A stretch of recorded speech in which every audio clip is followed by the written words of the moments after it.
শীতকাল মানেই তো পিঠে খাওয়া, আর সবাই মিলে একসাথে যদি পিঠে বানানো হয় তাহলে কেমন হয় বন্ধুরা। দেখো আমরা এখানে সবাই মিলে গোল করে বসে গেছি পিঠে বানানোর জন্য।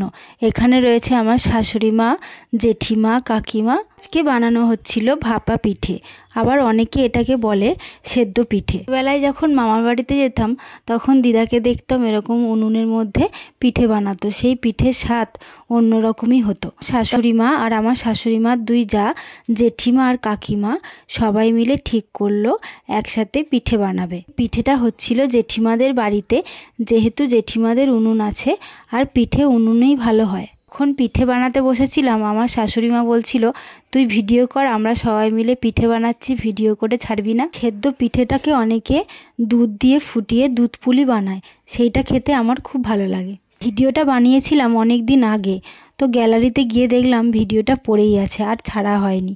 তাই ভাবলাম আজকে এডিট করে ছাড়তেই হবে। বন্ধুরা, আমার এই ভিডিওটা ভালো লেগে থাকলে লাইক করে দিও আর কমেন্ট করে জানিও তোমাদের কেমন লাগলো। তোমরা যদি আমার চ্যানেলে নতুন হয়ে থাকো আমার চ্যানেলটি সাবস্ক্রাইব করে আমার পাশে থেকো।